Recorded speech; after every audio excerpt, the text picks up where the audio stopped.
Magandang araw at gabi mga kakulay. Nais ko po sana kayong imbitahin muli na makinig sa isa pang channel ng aking kapatid na malapit sa akin. Ang channel pong ito ay ang channel ni kapatid na Twisted Mind. Sa channel po ni kapatid na Twisted Mind ay mga kwentong hango sa totoong pangyayari na naganap sa totoong buhay na nagbigay ng malaking contribution sa kasaysayan ng ating mundo. Tara na po at bisitahin natin ang channel niya. Huwag niyo rin pong kalimutang mag-subscribe ha. Maraming salamat mga kakulay.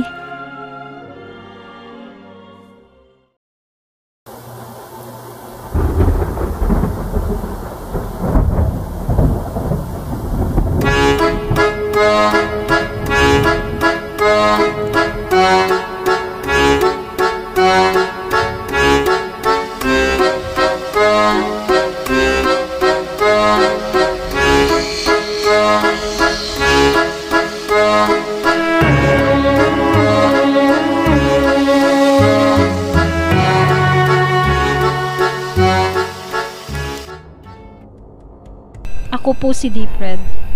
Samahan niyo po akong tuklasin ang bumabalot na misteryo at hiwaga sa mundong ating ginagalawan. Dito sa Dipred Mystery Files.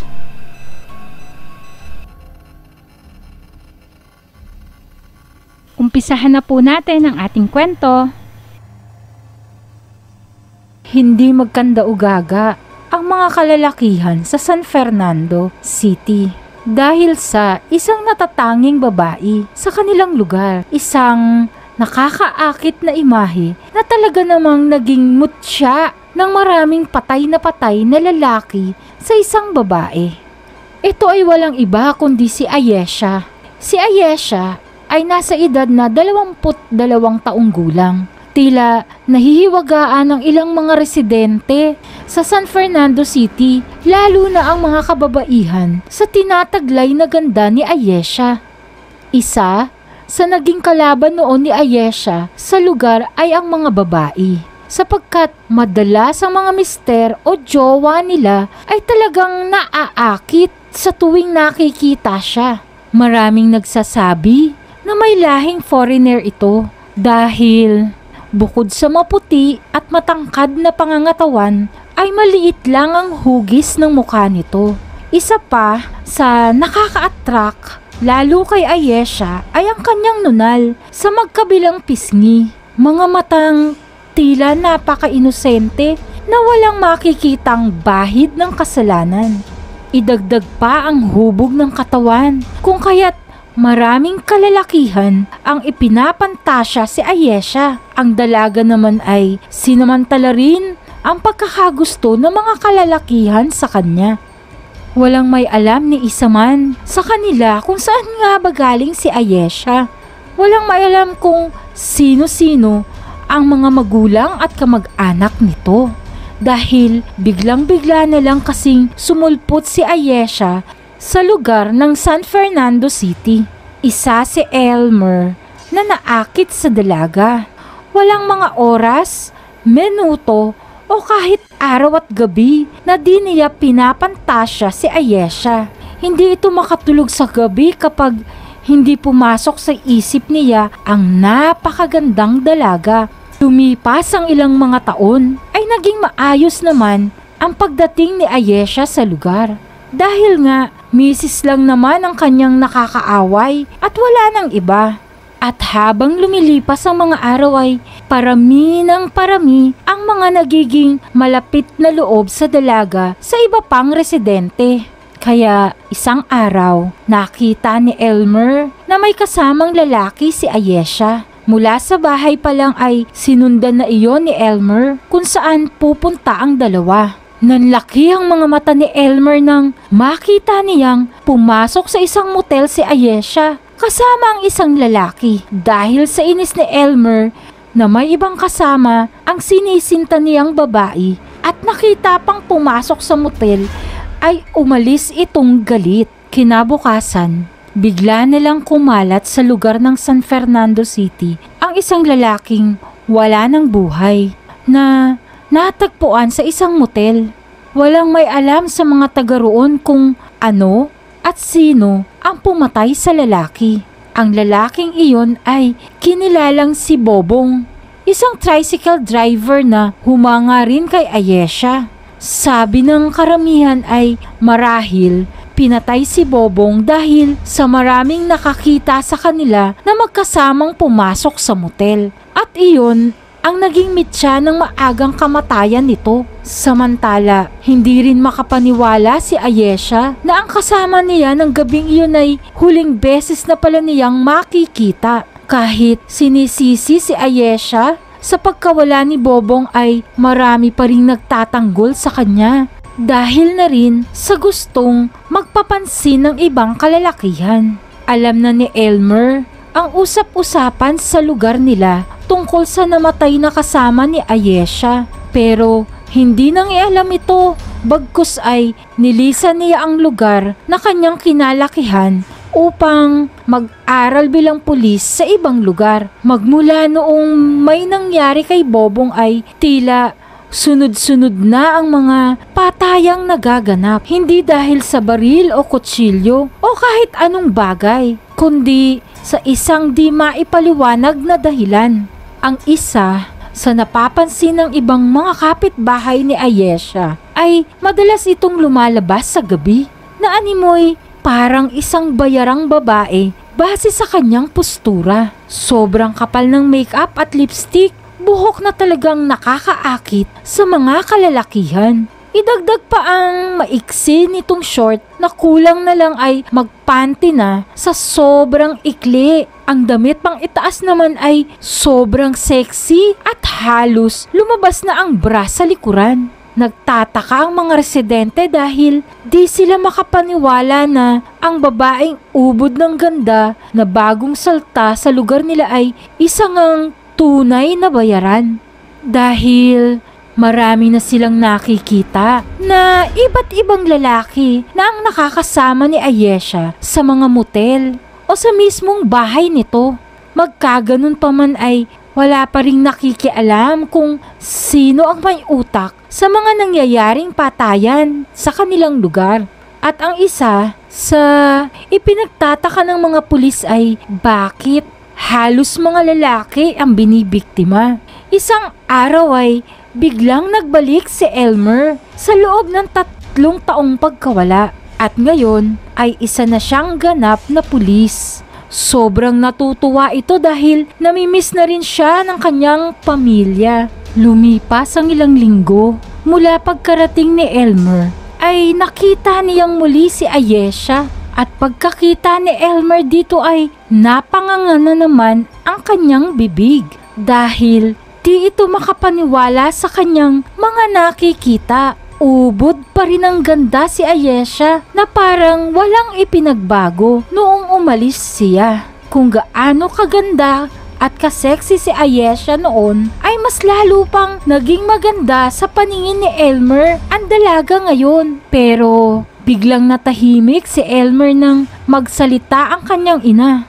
Nako anak, huwag ka maaakit sa ganda niya. Isang bayarang babae pala yan. Kaya wag na wag mong kilalanin ang babaeng iyon, ha? Baka magkasakit ka pa ng AIDS kapag nagkakilala kayo at may nangyari sa inyo. Litanya ng mama ni Elmer sa kanya. Po, bayarang babae si Ayesha? Utal at di halos nakapagsalitang tanong ni Elmer. Oo. Agad na tahimik si Elmer nang malaman niya ang sinisintang babae ay isang bayaran. Pero halos 10 minuto lang ang nakalipas ay isang ngiti ang lumitaw sa pisngi ni Elmer. Hindi iyon na-gets ng kanyang ina kaya hindi na lang siya pinakialaman nito. Isang plano ang nabuo ni Elmer ng mga oras na iyon dahil balak niyang makipagsiping sa dalagang si Ayesha dahil kahit anong payo ng kanyang ina ay nangingibabaw pa rin kay Elmer ang tawag ng laman sa dalaga. Kaya sa tulong ng ibang kakilala ni Elmer sa lugar ay madali silang nakapag-usap ni Ayesha. Agad silang nagkasundo sa kanilang gustong mangyari. Kaya sa isang tago at di sikat na motel ay doon pumunta sina Elmer at Ayesha. Walang pakialam noon si Elmer kung anong sakit ang makukuha niya sa dalaga. Basta ng mga oras na iyon ay sobrang swerte niya dahil makakasama niya ang babaeng gusto niya at makakasiping pa niya. Good afternoon, ma'am and sir. Bale, ang ipinareserve po ninyong kwarto ay nasa number 12. Ito po ang susi, sabon, shampoo at remote ng television. Thank you, sir, ma'am. Masayang bati ng kahera ng motel pagkarating nila Elmer at Ayesha. Ngumiti lamang si Ayesha sa sinabi ng babaeng kahera. Sige miss, salamat. Nakangiting tugon din ni Elmer dito. Pagpasok ng dalawa sa kwarto ay naunang naligo si Ayesha. Habang di pa ito pumapasok sa banyo ay nagubad muna ito ng damit sa harapan mismo ni Elmer. Bigla namang nagising ang tahimik na natutulog na alaga ni Elmer nang makita niyang nakabra at panty na lang si Ayesha sa kanyang harapan. Napalunok pa siya ng laway sa sobrang gulat. Ako muna ang maliligo, baby ha? Sabi ni Ayesha, sabay kindat kay Elmer. Si Elmer naman ay tanging pagtangulang ang sinukli sa dalaga. Samantala, sa sobrang inip ni Elmer, sa kakahintay na matapos maligo ang dalaga ay di na niya napigilan ang sarili. Nagkusa itong nagmaryang pala dahil sobrang tigas na ng kanyang alaga. Ngunit noong nalabasan na si Elmer ay nagtataka ito sa dalagang naliligo dahil imbis na amoy sabon at shampoo, ang kanyang malalanghap ay amoy lana na ikinapangdidiri niya ng gusto. Sa sobrang curious ni Elmer ay pumasok na rin ito sa banyo at biglang nanlaki ang mga mata nito dahil imbis na si Ayesha ang kanyang makikita sa loob ng banyo ay isa palang halimaw. Halimaw na mahahaba ang buhok at may mahahabang mga kuko at makakapal na mga balahibo sa katawan. Sa sobrang gulat nga ni Elmer ay sisigaw na sana ito pero hindi niya nagawa dahil mabilis na tinusok ang kanyang dibdib ng matutulis na kuko ng aswang. Kasabay ng pagtusok sa dibdib ni Elmer ay mabilis na tinanggal ng aswang ang kuko mula sa dibdib ni Elmer. Kasama ang tumitibok pang puso nito. Bago pa mawala ng diwa si Elmer ay nakita pa niya ang kanyang sariling puso na tumitibok-tibok habang hawak ng nilalang. At doon na nga natigil ang paghinga ni Elmer nang kainin ng aswang ang kanyang sariling puso. Bumaksak ang katawan ni Elmer sa loob ng banyo at kitang-kita na butas ang dibdib nito.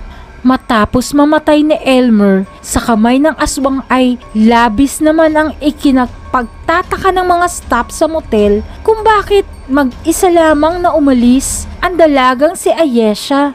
Pero nang nalaman nilang ang kasama pala niyang si Elmer ay patay na, ay doon na humingi ng tulong sa mga kapulisan tungkol sa nangyari kay Elmer. Dahil sa pangyayaring iyon ay maraming kapwa kapulisan ni Elmer ang nag-iimbestiga sa kanyang pagkamatay. Nahuli si Ayesha at siya ang pinagbintangang pumatay kay Elmer.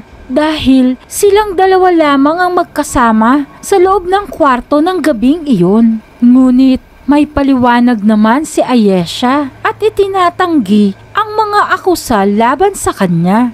Idagdag pa ang napakagaling nitong pag-iyak na dahilan para hindi na siya idetene sa kulungan. Nagsagawa muna ng maraming imbestigasyon ang mga kapulisan dahil bukod sa magkasama lang sina Elmer at Ayesha sa motel ay walang ibang concrete evidence na makapagpapatunay na siya nga ang may gawa ng pagkamatay ng binata. Nagdaan ng mga buwan mula nang namatay si Elmer ay unti-unti nang naghihilom ang kaso tungkol sa kanyang pagkamatay. At ang mga tao naman sa lugar ng San Fernando City ay muling ibinalik ang tiwala sa dalaga. Tila naging normal ulit ang takbo ng buhay sa bayan nila. Pero ang hindi alam ni Ayesha ay may isang pulis na sumusunod sa kanya. Lagi siyang sinusundan kahit saan man magpunta. Bawat kilos at galaw ay nakabantay lagi ang lalaking pulis na ito. Ang pulis na iyon ay si Sam, matalik na kaibigan ni Elmer sa training nila noon. Kaya ang isa sa dahilan kung bakit niya sinusundan si Ayesha ay iniimbestigahan niya ito. Dahil matagal nang may balitang may namamatay sa motel na si Ayesha ang huling kasama. Kaya hindi matanggap ni Sam ang nangyari sa kanyang matalik na kaibigan. Kaya bilang sukli sa kanilang pagiging magkaibigan ay bibigyan niya ng hustisya ang pagkawala ni Elmer. Ngunit sa itinagal-tagal ng pagsunod lagi ni Sam sa dalaga ay unti-unti na ring napapansin ni Ayesha na may sumusubaybay sa kanya. Lingid sa kaalaman ni Sam ay may kakaibang nararamdaman si Ayesha rito. Makikita rin kasi sa pangangatawan ni Sam na may itsura rin at alam niyang maraming mga babae ang maghahabol dito. Kaya isa nga si Ayesha sa mga babaeng nagkakagusto na rin kay Sam. Sa isip-isip noon ni Ayesha ay marahil patay na patay sa kanya si Sam dahil sa palaging pagsunod sa kanya. Kaya habang naglalakad ito pauwi ay doon niya balak makipagkilala kay Sam. Sa isang iskinita ay agad nagtago si Ayesha sa malaking karton at nakita niya si Sam na nakasunod sa kanya at palingon-lingon sa paligid. Alam ni Ayesha na siya nga talaga ang sinusundan ng lalaki. Habang nililibot ng tingin ni Sam ang eskinita ay patuloy lamang ito sa paglalakad. Maya-maya pa ay biglang lumitaw sa kanyang tabi ang napakagandang si Ayesha. Sa sobrang gulat ni Sam ay napaatras ito ng mabilis. Tinawanan lamang siya ni Ayesha dahil parang batang nakakita ng multo. Teka, bakit lagi mo akong sinusundan? Pagtatakang tanong ni Ayesha. Hindi napadaan lang ako rito no? Pagsisinungaling ni Sam. Ayos napadaan daw. Oo nga pala, my name is Ayesha. And you are? Pagpapakilala ni Ayesha, sabay taas ng kanang kamay upang makipagkamay. Nag-aalangan na makipagkamay si Sam dahil dapat sana sekreto lang ang pag-iimbestigan niya sa dalaga. Pero dahil wala na itong choice at nahuli na rin lang din siya, kung kaya't balak niya na lang kaibiganin ng dalaga upang sa ganun ay mapabilis niya ang pag-iimbestiga rito. Kaya agad niyang tinanggap ang kamay ni Ayesha, sabay pakilala rin ng sarili niya. Simula noong nagkakilala na ang dalawa ay mas lalong naging madalas na ang kanilang pagkikita at ang kanilang pamamasyal. Dahil doon ay mas lalong lumalim ang nararamdaman ni Ayesha para kay Sam. Ngunit si Sam ay kailanmay di papatulan si Ayesha dahil isang misyon ng kanyang gustong makuha, hindi ang pag-ibig ng dalaga.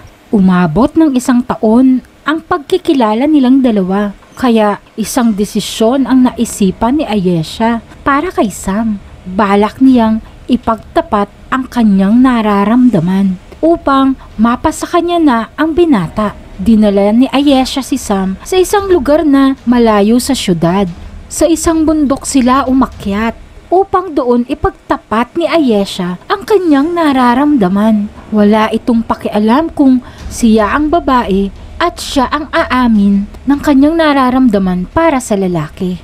Sa tuktok ng isang malaking bato at may mga makukulay na mga bituin sa kalangitan ay biglang tumayo si Ayesha. Nagtataka noon si Sam sa nangyayari sa dalaga. Sam, alam kong mali ito dahil babae ako. Pero Sam, hindi ko na kaya pa ang aking nararamdaman para sa iyo. Sam, pinipilit kong magbago. Pinipilit kong iwasan ang tawag ng laman. Pinipilit kong lumayo sa aming tunay na lugar upang baguhin ang sarili, ngunit mas nangingibabaw pa rin ang pagiging halimaw ko. Ani ni Ayesha habang unti-unting namumugto ang mga mata.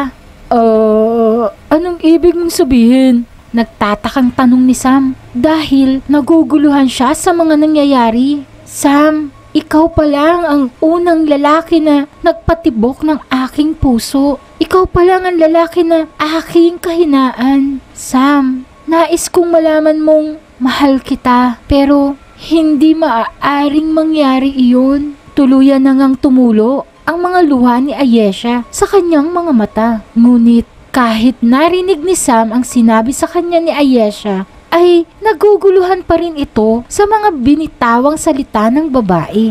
Teka, ano bang punto ng mga gusto mong sabihin? At saka, bakit bawal? Turan ni Sam. Sam, ang sama-sama ko. Hindi mapapatawad ang mga nagawa kong mali sa buhay. Sam, hindi ako tunay na isang tao. Isa akong aswang. Pag-amin ni Ayesha sa tunay niyang anyo. Dahil doon ay nagulat si Sam sa kanyang mga narinig. Dali-dali niyang kinuha ang kanyang baril at itinutok ito sa dalagang si Ayesha. Sige Sam, barilin mo ako. Patayin mo ako para matapos na ang sumpang bumabalot sa pagkatao ko. Dahil kahit anong pilit kong pagbabago sa sarili, inaakit pa rin ako ng pagiging aswang ko. Sam, gustong-gusto ko nang magbago. Kaya ako pumunta sa lugar ng San Fernando City upang talikuran ang pagiging aswang ko, subalit hindi ko pa rin ito kaya. Lagi akong ginigising at pinapalakas ng tunay kong anyong gabi-gabi. Kaya ang mga nangyayaring patayan doon ay hindi katawang tao ko ang may gawa, kundi ang pagiging aswang ko, Sam. Mahal kita at ayokong dumating sa punto na ako ang makakapatay sa'yo. Kaya habang may panahon pa, Sam, barilin mo na ako para matapos na ang lahat. Mahabang paliwanag ni Ayesha at maraming luha na rin ang lumabas sa mga mata nito. Dahil doon ay nakaramdam ng awa si Sam kay Ayesha. Dahil gusto na palang magbago ng dalaga, subalit natatalo siya sa pagiging aswang nito. Pero biglang naalala ni Sam ang nangyari sa kaibigan niyang si Elmer. At dahil doon ay bumalik ulit ang galit niya dahil kailangan niyang bigyan ng hustisya ang pagkamatay ng kaibigan. Dahil alam na rin ni Sam na aswang si Ayesha, ay mas lalo pa siyang ginanahang kalabitin ang gatilyo ng baril dahil ayaw niyang magkaroon ng kilalang aswang. At ilang minuto ngang pag-iisip ni Sam ay tuluyan na niyang kinalabit ang gatilyo ng baril na nakatutok kay Ayesha. Tumama iyon sa gitnang bahagi ng noo ni Ayesha. 3 sunod-sunod na putok ang ibinigay ni Sam sa dalaga. Pero bago pa man mahulog si Ayesha sa malaking bato patungo sa pangpang ay nag-iwan pa ito ng isang salita. Salamat. Salamat, Sam. Dahil pinalaya mo ako sa pagiging aswang ko. Sa gabing madilim ay nahulog at namatay na si Ayesha ng gabing iyon. At dahil sa pag-ibig na nararamdaman niya kay Sam ay inialay niya ang kanyang buhay upang matigil na ang kanyang kasamaan. Matapos mangyari iyon ay hindi magawang magsaya ni Sam dahil kahit nabigyan niya ng hustisya ang pagkamatay ni Elmer ay may nararamdaman rin ito sa dalaga. Kaya isang desisyon ang pumasok sa kanyang isipan. Sa isang tuktok na bundok at sa ibabaw ng bato ay iniangat niya ang kamay na may hawak na baril. Bago niya iyon ipinutok ay nag-iwan ito ng isang salita. Susundan kita kung saan ka man mapunta, mahal kong Ayesha. Sabay kalabit ng gatilyo.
Magandang araw at gabi mga kakulay.